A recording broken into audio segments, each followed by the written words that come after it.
Собранието синоќа со 58 гласа за и 1 против донесе заклучоци за состојбата во поплавените подрачја во Скопско, што ги предложија Илија Димовски од ВМРО-ДПМН и Талат Џафери од ДУИ. За нив не гласаа пратениците од опозицијата. Предходно собранието не ги прифати заклучоците што ги предложи СДСМ.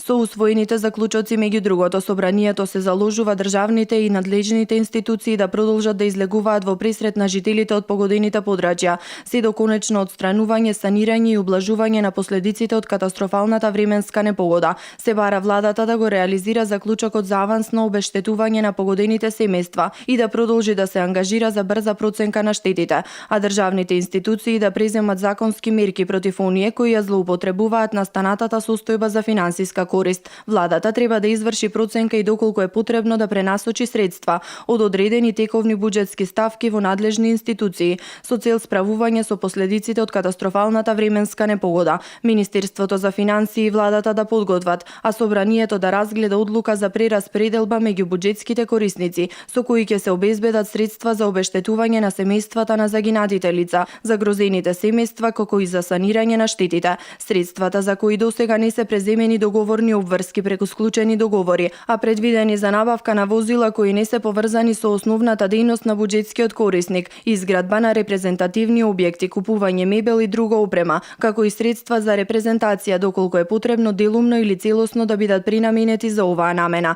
Во заклучоците се бара и да се спроведе дератизација, дезинсекција и делумна евакуација на населението од поплавените подрачја. Министерството за земјоделство, шумарство и водостопанство да направи анализа за дивата сеча на шума, а Република Македонија да продолжи со масовно пошумување, особено на места каде што има ерозија. Владата и другите надлежни институции треба да продолжат да преземаат превентивни мерки за справување со опасностите од можни природни непогоди во идниот период. Собранието во заклучоците им изразува благодарност на сите кои помогнале, како и апел за натамошен ангажман за справување со последиците од невремето. Координаторот на пратеничката група на СДСМ Горан Сугаревски пред затворањето на расправата рече дека заклучоците предложени од ВМРО-ДПМН и ДУИ се неприфатливи за опозицијата, бидејќи во нив не се вклучени нивните главни барања за исплата на итна помош на настраданите и за одговорност на надлежните за направените пропусти.